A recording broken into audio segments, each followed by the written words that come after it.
الحمد لله الذي خلق الملائكة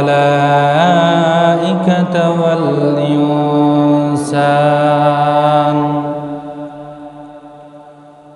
وخلق لها السماء والأرض والأنعام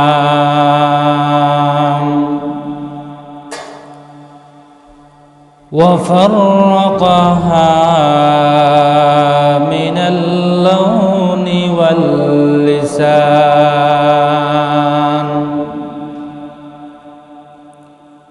وعلمها من القرآن والبيان وكرمها في كل زمان ومكان ونشهد أن لا إله إلا الله وحده لا شريك له ونشهد أن سيدنا وسندنا وحبيبنا وطبيبنا وطبيب قلوبنا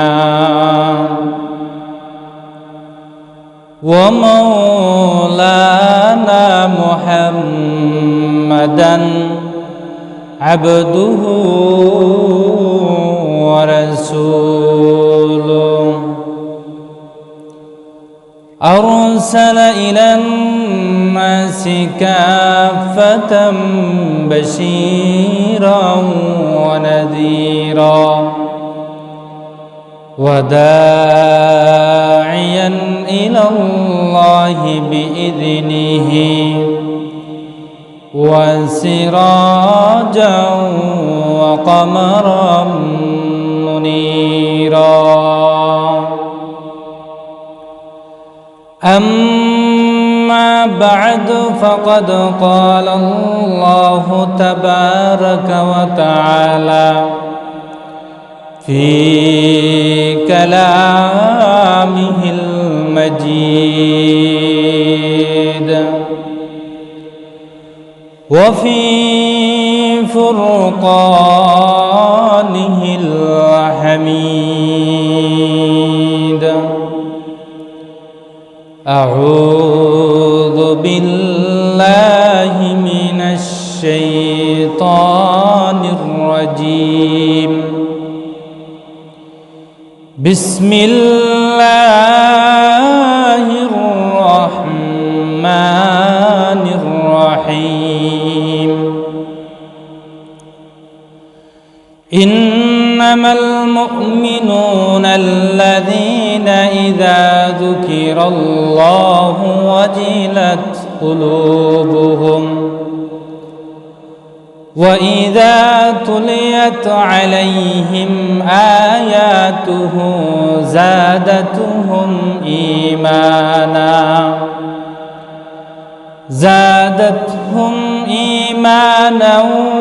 وعلى ربهم يتوكلون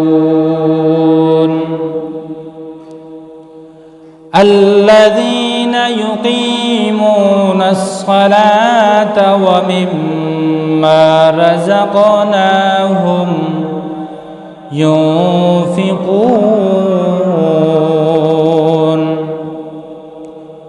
أولئك هم المؤمنون حقا لهم درجات عند ربهم ومغفرة ورزق كريم وقال النبي صلى الله عليه وسلم خيركم من تعلم القرآن وعلمه وقال النبي صلى الله عليه وسلم من صلى علي واحدة صلى الله عليه عشرا صلى الله على سيدنا ومولانا محمد وعلى آله وأصحابه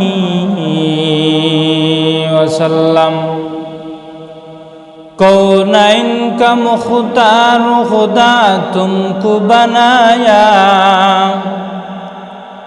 कौनैन का मुख्तार खुदा तुमको बनाया उम्मत की निगाहबान खुदा तुमको बनाया उम्मत की निगाहबान खुदा तुमको बनाया या रब मेरे आँखों में समा जाए मदीना या रब मेरे आँखों में समा जाए मदीना मुद्दत से मेरे दिल में तमन्नाए मदीना मुद्दत से मेरे दिल में तमन्नाए मदीना मैं दूर हूँ मजबूर है सैयद आलम मैं दूर हूँ मजबूर है सैयद आलम दीदार दिखाते नहीं आवाज़ सुना दो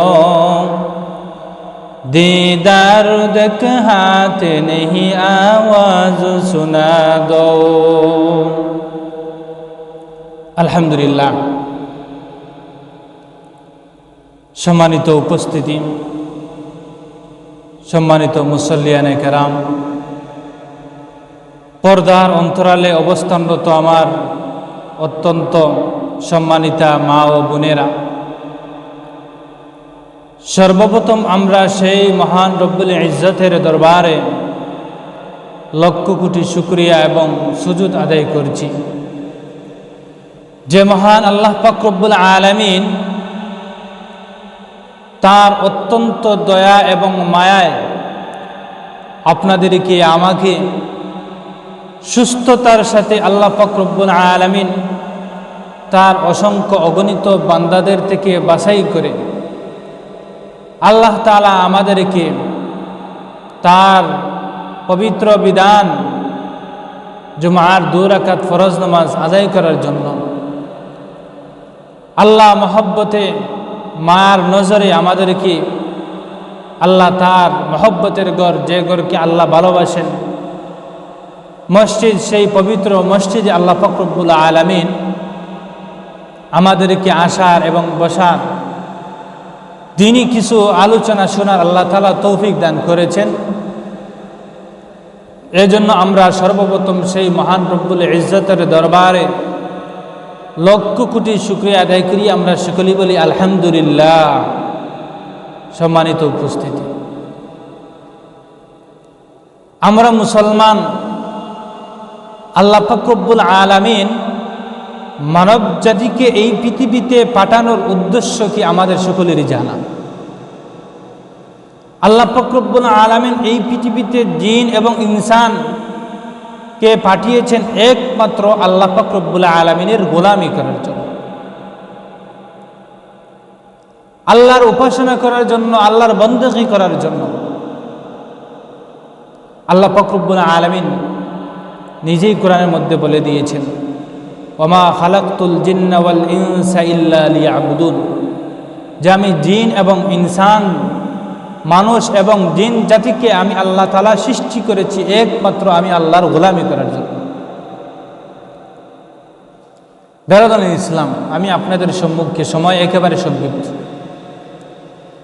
কোরআনে করিমের অসংখ্য অগণিত আয়াত থেকে একটি ছোট্ট একটি আয়াত পাঠ করেছি নবী করিম সাল্লাল্লাহু আলাইহি সাল্লামের অসংখ্য অগণিত হাদিসের ভান্ডার থেকে একটি হাদিস পাঠ করেছি আল্লাহ আমাকে তৌফিক দান করলে আয়াত এবং হাদিসের আলোকে সামান্য আলোচনা করার চেষ্টা করব বেরাদান ইসলাম আমি এই জিনিসটা বলতে চেয়েছিলাম যে আল্লাহ পাক রব্বুল আলামিন মানুষ এবং ইনসান, মানুষ জাতি, জিন জাতিকে আল্লাহ তাআলা এই পৃথিবীতে পাঠিয়েছেন একমাত্র আল্লাহর গোলামি করার জন্য। আর মানুষ যারা আল্লাহর গোলামি করবে, আল্লাহর উপাসনা করবে, তাদের মধ্যে কিছু বৈশিষ্ট্য থাকতে হবে। এই বৈশিষ্ট্য মানা কি? খালিস, মুখলিস, একনিষ্ঠ মুসলমান হতে হবে।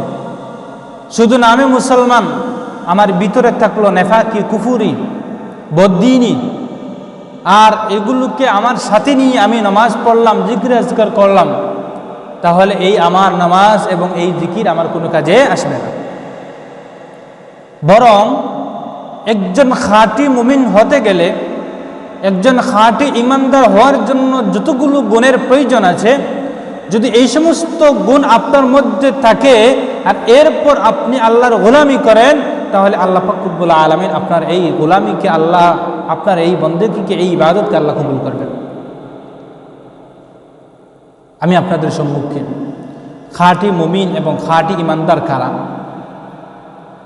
এই সম্পর্কে আল্লাহ ইমানদার কারা, ইমানদারদের পরিচয় আল্লাহ আয়াতের মধ্যে বর্ণনা করেছে। এরপরে আল্লাহ বলেছেন যে খাঁটি ইমানদার ওই সমস্ত মানুষ যার মধ্যে এই 5টি গুণ থাকবে। যদি কোনো মানুষের মধ্যে 5টি গুণ থাকে, তাহলে এই মানুষটি হচ্ছে খাঁটি ইমানদার এবং খাঁটি মুমিন। আল্লাহ পাক রব্বুল আলামিন তার কোরআনের মধ্যে বলছেন, ইন্নামাল মুমিনুনা আল্লাযীনা ইযা যুকিরাল্লাহু ওয়াজিলাত কুলুবুহুম। আল্লাহ পাক রব্বুল আলামিন তার কালামে হাকিমের মধ্যে বলছেন, মুমিনের পরিচয় দিতে গিয়ে খাঁটি ইমানদার কারা, তাদের পরিচয় দিতে গিয়ে আল্লাহ নিজেই বলছেন, ইন্নামাল মুমিনুনা আল্লাযীনা ইযা যুকিরাল্লাহু ওয়াজিলাত কুলুবুহুম। আল্লাহ পাক রব্বুল আলামিন খাঁটি ইমানদারের পরিচয় দিতে গিয়ে আল্লাহ তাআলা নিজেই কোরআনের মধ্যে বর্ণনা দিচ্ছেন। আল্লাহ পাক রব্বুল আলামিন নিজেই তার কালামের মধ্যে ইরশাদ করেছেন যে খাঁটি ইমানদার হচ্ছে ওই সমস্ত মানুষ। খাঁটি ইমানদারের প্রথম বৈশিষ্ট্য হল, আল্লাহ তাআলা বলছেন, যখন আল্লাহ পাক রব্বুল আলামিনের আলোচনা করা হবে, আল্লাহর কথা স্মরণ করা হবে, তখন তার অন্তরটা আল্লাহর ডরে, আল্লাহর ভয়ে তার অন্তরটা একেবারে ভরে যাবে। খাঁটি ইমানদার হলো, খাঁটি ইমানদারের প্রথম বৈশিষ্ট্য হচ্ছে ইযা যুকিরাল্লাহু ওয়াজিলাত কুলুবুহুম, যে যখন আল্লাহ পাক রব্বুল আলামিনের কথা স্মরণ করা হবে, আল্লাহর আলোচনা করা হবে, আল্লাহর কথা বান্দার সম্মুখে পাঠ করা হবে, আল্লাহর কথা বান্দার সম্মুখে আলোচনা করার সাথে সাথে আল্লাহর ভয়ে তার অন্তরটা কেঁপে ওঠে। যদি এই গুণটা কোনো মুমিনের মধ্যে থাকে, তাহলে এই মানুষটি হচ্ছে খাঁটি ইমানদার। আর এটি হচ্ছে খাঁটি ইমানদারের প্রথম বৈশিষ্ট্য। সম্মানিত মুসল্লিয়ানে কেরাম, খাঁটি ইমানদারের 5টি বৈশিষ্ট্যর প্রথম বৈশিষ্ট্য হচ্ছে, যখন বান্দার সম্মুখে আল্লাহর আলোচনা করা হবে, আল্লাহর কথা বলা হবে, সাথে সাথে তার অন্তরটা ভয়ে ভরে যাবে, ভয়ে কেঁপে উঠবে।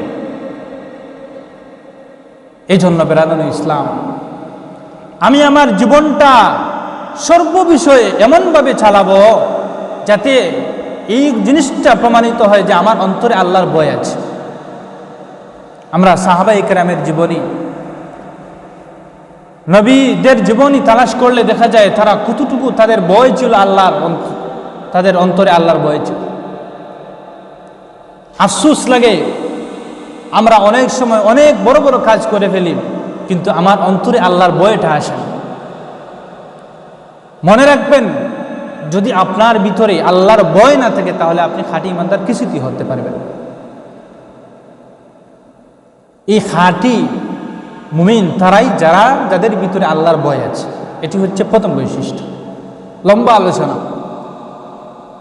আমরা সাহাবায়ে কেরাম নবীদের জীবনী তালাশ করলে দেখবো তারা কীরকম আল্লাহর ভয় ছিল তাদের অন্তর।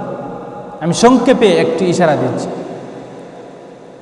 হযরত ওমর ফারুক রাদিয়াল্লাহু তাআলা আনহু, আপনারা সকলেই জানেন, ওমরে ফারুক সম্পর্কে আপনাদের সকলেরই জানা আছে। হযরত ওমর রাদিয়াল্লাহু তাআলা আনহু শ্রেষ্ঠ 4 খলিফার একজন খলিফা ছিলেন।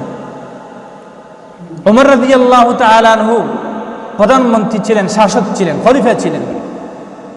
যখন তিনি প্রধানমন্ত্রী বা খলিফা ছিলেন তখন তার দেশকে এমনভাবে সাজিয়েছেন যে দেশে দুর্নীতি বলতে কিছুই থাকতো না, কিছুই ছিল না। আর তিনি দেশ চালাতে গিয়ে আল্লাহর ভয় তার অন্তরে খুব বেশি ছিল। সাহাবায়ে কেরামের অবস্থা এরকম। এই হযরত ওমর রাদিয়াল্লাহু তাআলা আনহুর অন্তরে যে আল্লাহর কতটুকু ভয়, সংক্ষিপ্ত একটি ঘটনা আপনাদের সম্মুখে বলছি। একদিন হযরত আলী রাদিয়াল্লাহু তাআলা আনহু তার ব্যক্তিগত একটি কাজে ওমর রাদিয়াল্লাহু তাআলা আনহু দরবারে গেলেন। গভীর রজনী, অন্ধকার রাত্রি, নিশিরাত, যে সময় সমস্ত মানুষ ঘুমের মধ্যে আছে, নিবৃত। এই সময় হযরতে আলী রাদিয়াল্লাহু তাআলা আনহু উমর রাদিয়াল্লাহু তাআলা আনহু দরবারে গেলেন। হযরতে আলী রাদিয়াল্লাহু তাআলা আনহু উমর রাদিয়াল্লাহু তাআলা আনহুর দরবারে গেলেন। গিয়ে দেখলেন হযরত উমর রাদিয়াল্লাহু তাআলা আনহু, আগের যুগ, এই সময় কারেন্ট এগুলো কিছুই ছিল না। হযরত উমর রাদিয়াল্লাহু তাআলা আনহু একটি মোমবাতি জ্বালিয়ে কি যেন হিসাব নিকাশ করেছেন। হযরত আলী রাদিয়াল্লাহু তাআলা আনহু উমরের কাছে যাওয়ার পর উমর রাদিয়াল্লাহু তাআলা আনহু জিজ্ঞাসা করলেন, ভাই, হে আলী, এই নিশিরাত্রে তুমি আমার কাছে কিসের জন্য আসলে? হে আলী, এই দীর্ঘ রজনী, গভীর রাত, তুমি এখন এই মুহূর্তে আমার কাছে কিসের জন্য আসছো? হযরত আলী রাদিয়াল্লাহু তাআলা আনহুকে উমর রাদিয়াল্লাহু তাআলা আনহু প্রশ্ন করলেন। আলী রাদিয়াল্লাহু তাআলা আনহু বললেন, হে উমর, আমি আমার একটি কাজে এসেছি আপনার কাছে। উমর রাদিয়াল্লাহু তাআলা আনহু ফিরতে আবার প্রশ্ন করলেন, হে আলী, বুঝেছি, এই কাজটা কি আপনার না দেশের কোনো কাজ? হযরত আলী রাদিয়াল্লাহু তাআলা আনহু আশ্চর্য হয়ে গেলেন, বুঝতে পারলাম না। আর আমি তো উমরের একজন ঘনিষ্ঠ মানুষ। উমর রাদিয়াল্লাহু তাআলা আনহু আমাকে এভাবে কেন প্রশ্ন করেছেন? আলী রাদিয়াল্লাহু তাআলা আনহু উমরের প্রশ্নের উত্তর দিলেন, হে উমর, আমি আমার একটি ব্যক্তিগত গুরুত্বপূর্ণ একটি কাজে আপনার কাছে এসেছি। যখন আলী রাদিয়াল্লাহু তাআলা আনহু এই কথাটি উমরকে বললেন, সাথে সাথে হযরত উমর রাদিয়াল্লাহু তাআলা আনহু যে বাতি জ্বালিয়ে, মোমবাতি জ্বালিয়ে হিসাব নিকাশ করছিলেন, সাথে সাথে এই বাতিটি বন্ধ করে দিলেন। আল্লাহু আকবার। আলী রাদিয়াল্লাহু তাআলা আনহু আশ্চর্য হয়ে গেলেন, ব্যাপার কি বুঝতে পারলাম না, আমি তো উমরের একজন মেহমান, উমরের একজন মেহমান আমি, এখন থেকে উমর বাতি বন্ধ করে দিলেন, বুঝতে পারলাম না। হযরত উমর রাদিয়াল্লাহু তাআলা আনহু আলীকে বললেন, হে ভাই, তুমি সম্মানী মানুষ, অনেক সম্মানী মানুষ, এটা আমি জানি, কিন্তু রে ভাই, তুমি একটি কথা জেনে রাখো, আমি যে এই মোমবাতি বাতি জ্বালিয়ে হিসাব নিকাশ করছি, এটি হচ্ছে আমি রাষ্ট্রের হিসাব করছি, আমার ব্যক্তিগত কোনো কাজ নয়। হে আলী, আমি যে হিসাবটি করছি, এই হিসাবটা হচ্ছে রাষ্ট্রের হিসাব, এই হিসাবটা হচ্ছে রাষ্ট্রের হিসাব, আমি রাষ্ট্রের হিসাব করছি। এই জন্য আপনি আমার কাছে ব্যক্তিগত কাজে এসেছেন, আর ব্যক্তিগত কাজে রাষ্ট্রের খরচ করা, এর জন্য আল্লাহ পাক রব্বুল আলামিনের কাছে আমি জবাব দিতে হবে। সুবহানাল্লাহ। উমর রাদিয়াল্লাহু তাআলা কি বললেন, যে হে ভাই আলী, আমি যে এই বাতিটি ব্যবহার করছি, এই বাতিটি হচ্ছে আমি রাষ্ট্রীয় কাজে ব্যবহার করছি। এখন আপনি আমার সাথে এসেছেন আপনার ব্যক্তিগত আলাপ আলোচনা করার জন্য। যদি আমি ব্যক্তিগত আলোচনায় এই বাতিটি ব্যয় করি, তাহলে তো আমি রাষ্ট্রের খেয়ানত করলাম, রাষ্ট্রের খেয়ানত করলাম, আর এই খেয়ানতের জন্য আল্লাহর কাছে জবাব দিতে হবে। সকলে বলি সুবহানাল্লাহ। এই দেখেন সাহাবায়ে কেরামের বল। আর অথচ আলী রাদিয়াল্লাহু তাআলা অনেক সম্মানী মানুষ, অনেক সম্মানী মানুষ, নবীজির দামান ছিলেন, অনেক বড় উঁচু পর্যায়ের, আবার নবী করিম সাল্লাল্লাহু আলাইহি সাল্লামের চাচাতো ভাই, অনেক বড় মানুষ। কিন্তু দেখেন তাদের আমানতদারি, তাদের অন্তরে আল্লাহর ভয়টা কি পরিমাণ ছিল, যে এত সম্মানী মানুষ যাওয়ার পরেও বাতিটি বন্ধ করে দিয়েছে। সম্মানিত হাজিরিন, আসলে জুমার দিন সময় সংক্ষিপ্ত, তো আমি মুমিনের গুণ লম্বা আলোচনা করব না। মুমিনের 5টি, যে মানুষের মধ্যে এই 5টি বৈশিষ্ট্য থাকবে, এই ব্যক্তি হচ্ছে খাঁটি ঈমানদার। এই প্রথম বৈশিষ্ট্যটি বললাম, ইযা যুকিরাল্লাহু ওয়াজিলাত কুলুবুহুম। 2 নম্বর বৈশিষ্ট্য হচ্ছে ওয়া ইযা তুলিয়াত আলাইহিম আয়াতুহু যাদাতুহুম ঈমানা। আল্লাহু আকবার। খাঁটি ঈমানদারের 2 নম্বর গুণ হচ্ছে, যখন তার সম্মুখে আল্লাহ পাক রব্বুল আলামিনের কালাম পাঠ করা হবে, আল্লাহ পাক রব্বুল আলামিনের কোরআনে কারীম তিলাওয়াত করা হবে, এই তিলাওয়াতের সাথে সাথে তার ঈমানটা আরো বৃদ্ধি পাবে। সকলে বলে আল্লাহু আকবার। যে মানুষের মধ্যে আল্লাহ পাক রব্বুল আলামিনের কোরআন তিলাওয়াত করার পর, আল্লাহ তাআলার কোরআনে হাকিম পাঠ করার সাথে সাথে যদি তার মনের মধ্যে ঈমানি চেতনা চলে আসে, মনে করবেন এই মানুষটি হচ্ছে খাঁটি ঈমানদার। খাঁটি ঈমানদারের 2য় বৈশিষ্ট্য, এই যে আমরা আলোচনা করছি, এটা কি বাজারে কোনো আলোচনা না, আল্লাহ কোরআন এবং হাদিসের আলোচনা। এর দ্বারা আমাদের ঈমানি চেতনা বাড়ছে না? অবশ্যই বাড়ছে। এটি হচ্ছে খাঁটি ঈমানদারের, এটি হচ্ছে খাঁটি ঈমানদারের 2য় বৈশিষ্ট্য। তো আমরা জানলাম যে খাঁটি ঈমানদারের 5টি বৈশিষ্ট্য। প্রথম নম্বর বৈশিষ্ট্য বললাম, 2য় নম্বর বৈশিষ্ট্য হচ্ছে সময় সংক্ষিপ্ত।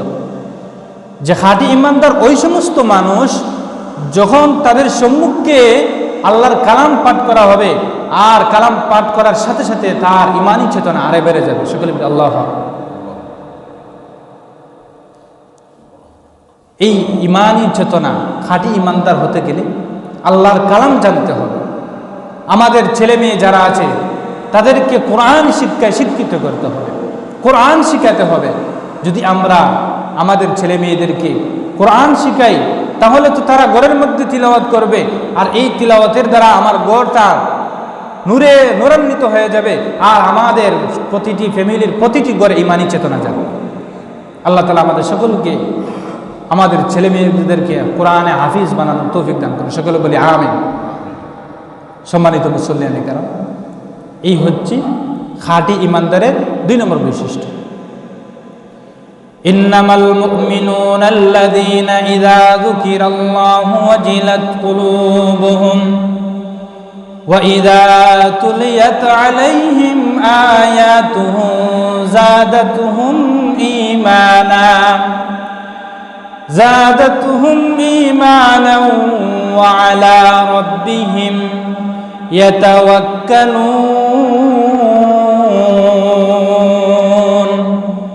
আল্লাহ। খাঁটি ঈমানদারের 3য় নম্বর বৈশিষ্ট্য হচ্ছে, ওই সমস্ত মানুষ খাঁটি ঈমানদার, খাঁটি মুমিন, যারা আল্লাহর উপর ভরসা করে। খাঁটি ঈমানদারের 3য় নম্বর বৈশিষ্ট্য হচ্ছে, যারা সর্ব বিষয়ে, তার যে বিষয় হোক, সর্ববিষয়ে সর্বপ্রথম আল্লাহর উপর ভরসা করবে। হাসবুনাল্লাহু ওয়া নি'মাল ওয়াকিল, যে আমার জন্য আল্লাহই যথেষ্ট। যদি আপনি বিপদে পড়েন, আপনি আমি মুসিবতের মধ্যে পড়ি, অসুস্থ হই, আমার সম্মুখে বড় বড় মুসিবত আসে, যেই বিপদ আসুক না কেন, আমি এই সময় সর্বপ্রথম আমার তাওয়াক্কুলটা থাকবে, আমার ভরসাটা থাকবে সর্বপ্রথম কার উপরে? আল্লাহর উপরে।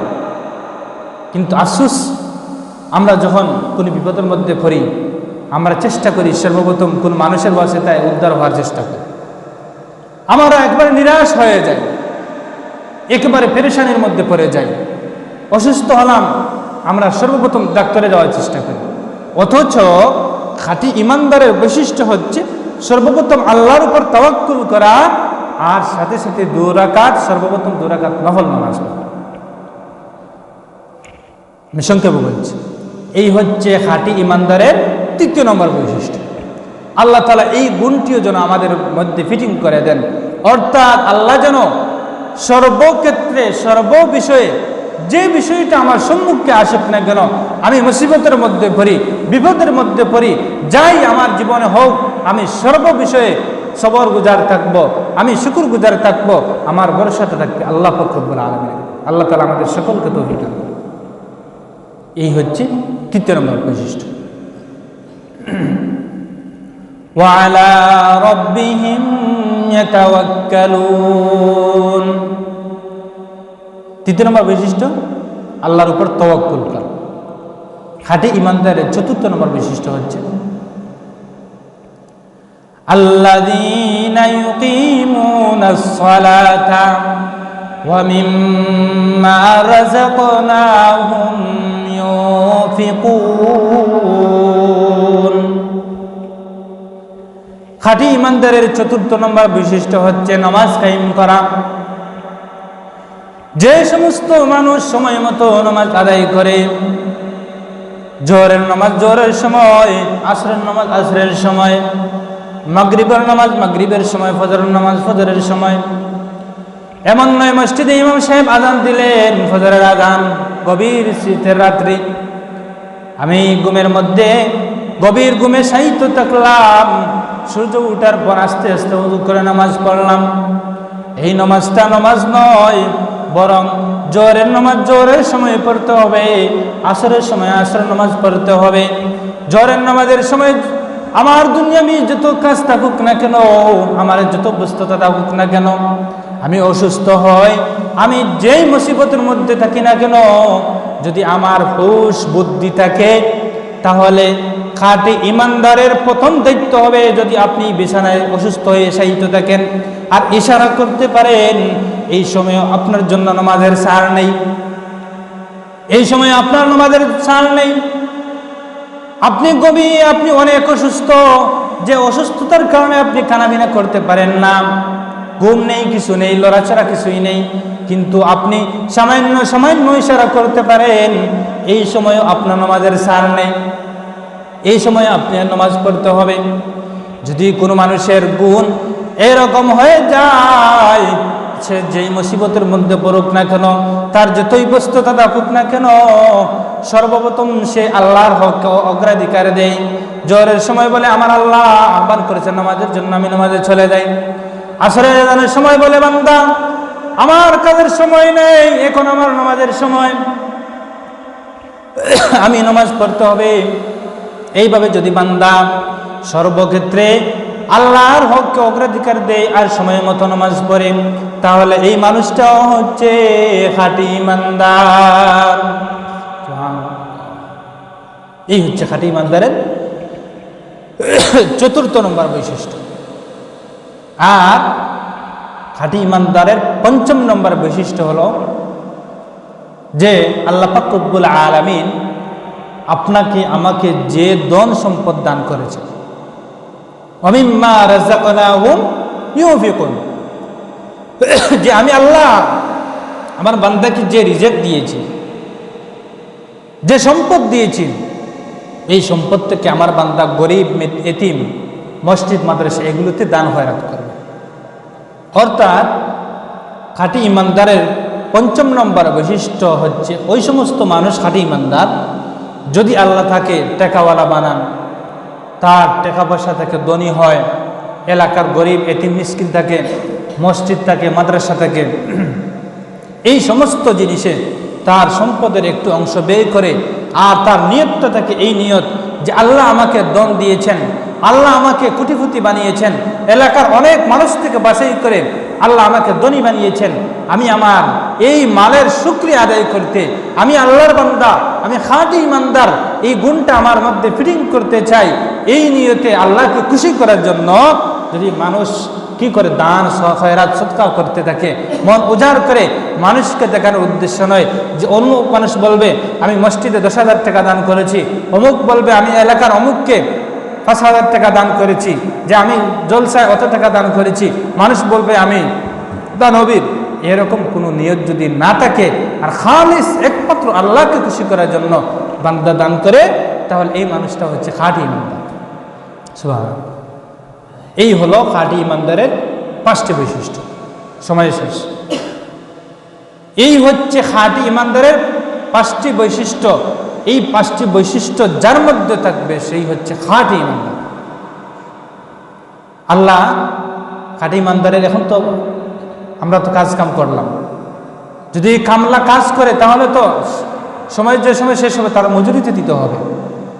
আল্লাহ বলছেন, হে বান্দা, আমি দুনিয়ার মানুষ, তোমরা মানুষ, আমি আল্লাহ তোমাদেরকে বানিয়েছি, তোমরা কামলার কামাই দাও, আর আমি তো আল্লাহ আরো অসীম, আরো বড়, তোমাদের পুরস্কার তোমরা শুনে রাখো। আল্লাহ পাক রব্বুল আলামিন খাঁটি ইমানদারের 3টি পুরস্কার দান করেছে। প্রথম নম্বর পুরস্কার, আল্লাহ তাআলা এই আয়াতের শেষে বলেছেন, উলাইকা হুমুল মুমিনুনা হাক্কা। যে মানুষের মধ্যে উপরে উল্লেখিত এই 5টি গুণ থাকবে, সেই হচ্ছে বাস্তবিক খাঁটি ইমানদার। সুবহানাল্লাহ। আর আল্লাহ তাআলা পুরস্কার স্বরূপ 3টি পুরস্কার দিচ্ছেন। লাহুম দারাজাতুন ইনদা রাব্বিহিম ওয়া মাগফিরাতুন ওয়া রিজকুন কারীম। আল্লাহ পাক রব্বুল আলামিন 3টি পুরস্কার। প্রথম নম্বর পুরস্কার হচ্ছে লাহুম দারাজাত। খাঁটি ইমানদারের জন্য আল্লাহর কাছে রয়েছে তাদের অনেক সম্মান। মুফাসসিরিনে কেরাম এই দারাজাতের ব্যাখ্যায় কেউ কেউ বলেছেন জান্নাত। সকলে বলে সুবহানাল্লাহ। আল্লাহ কি রেখেছেন? লাহুম দারাজাত, এর ব্যাখ্যা হচ্ছে জান্নাত। সুবহানাল্লাহ। আল্লাহ পাক রব্বুল আলামিন খাঁটি ইমানদারের প্রথম পুরস্কার আল্লাহ জান্নাত দান করবেন। আল্লাহ বলছেন, হে বান্দা, তুমি এত কাজ করলে, আমি আল্লাহকে খুশি করার জন্য অতগুলো কাজ করার জন্য তোমার জীবনকে উৎসর্গ করলে, আমি আল্লাহ তোমাকে খুশি করার জন্য প্রথম পুরস্কার হিসাবে তোমাকে আমি জান্নাত দান করলাম। সকলে বলি সুবহানাল্লাহ। এরপরে আল্লাহ বলছেন, শেষ নয়, এই জান্নাত দিয়ে শেষ নয়, এই জান্নাত তো হচ্ছে পবিত্র। আর আমরা মানুষ তো সকলেই একবার হলেও তো গুনাহ করেছি। পৃথিবীতে এমন কোনো মানুষ পাবেন না যে একবার না হলে, একবার নয়, যে জীবনে একবার গুনাহ করে, এরকম কোন মানুষ পাবেন না, একমাত্র আম্বিয়া কেরাম ছাড়া। আমরা তো মানুষ, মানুষ হিসেবে গুনাহ হওয়াও স্বাভাবিক। এখন তো আল্লাহর জান্নাত, এটি হচ্ছে পবিত্র। এই জান্নাতে তো নাপাক, অপবিত্র, গুনাহগার কেউ প্রবেশ করতে পারবে না। আল্লাহ বলছেন, হে বান্দা, আমি আল্লাহ তো তোমাকে জান্নাত দিতাম। এই জান্নাত দিতে গেলে তো জান্নাতের অনেক জিনিস আছে, সিকিউরিটি আছে, শর্ত আছে, না হলে তো তোমাকে এই রুমে প্রবেশ করানো যাবে না। যেভাবে প্রধানমন্ত্রীর কাছে যেতে হলে অনেক শর্ত সারাই থাকে, মোবাইল ইত্যাদি কিছুই নিয়ে যেতে পারবে না, সিকিউরিটি আছে। এইভাবে জান্নাতেরও কিছু শর্ত আছে। প্রথম নম্বর, পুত পবিত্র হতে হবে। এখন তো আমরা অপবিত্র, আমরা গুনাহগার, এই হিসাবে তো অপবিত্র। এই হিসাবে আল্লাহ 2য় নম্বর পুরস্কার রেখেছেন ওয়া মাগফিরা। সকলে বলি সুবহানাল্লাহ। আল্লাহ তাআলা বলছেন, হে বান্দা, যা, আমি আল্লাহ তোকে মাফ করে দিলাম। সুবহানাল্লাহ। ওয়া মাগফিরাতুন ওয়া রিজকুন কারীম। আল্লাহ পাক রব্বুল আলামিন খাঁটি ইমানদারের এই বৈশিষ্ট্য বলে আমার আলোচনা শেষ। খাঁটি ইমানদারের 3য় নম্বর পুরস্কার আল্লাহ বলছেন যে, হে বান্দা, হে আমার বান্দা, আমি আল্লাহ তোমাকে জান্নাত দিয়েছি, আমি আল্লাহ তোমাকে মাফ করে দিয়েছি। আর তুমি এই বৈশিষ্ট্যে গুণে গুণান্বিত হওয়ার কারণে আমি আল্লাহ তো জান্নাতে তোমার জন্য অনেক রিজেকের ব্যবস্থা করে রেখেছি, অনেক কিছুর ব্যবস্থা করে রেখেছি। আমি আল্লাহ দুনিয়াতেও তোমাকে সম্মানের রিজেকের ব্যবস্থা করে দেবো। সকলে বলি সুবহানাল্লাহ। এই দেখেন বেরাদুল ইসলাম, খাঁটি ইমানদারের এই যে বৈশিষ্ট্যগুলো আমি বললাম, সময় শেষ জুমার আলোচনা, আল্লাহ পাক রব্বুল আলামিন অনেক লম্বা আলোচনা। এই যে সংক্ষিপ্ত সময়ে যে খাঁটি ইমানদারের যে 5টি গুণের কথা বললাম, আল্লাহ পাক রব্বুল আলামিন প্রথমে আমাকে, এরপরে আপনাদের সকলকে যেন এই 5টি গুণে গুণান্বিত থেকে আমি মৃত্যু পর্যন্ত যেন আমার জীবনটা পরিচালনা করতে পারি, আল্লাহর কাছে এই দোয়া করে আজকের মতো আলোচনা এখানেই শেষ করলাম। ওয়া আখিরু দাওয়ানা আনিল হামদুলিল্লাহি রাব্বিল আলামিন। আসসালামু আলাইকুম ওয়া রাহমাতুল্লাহ।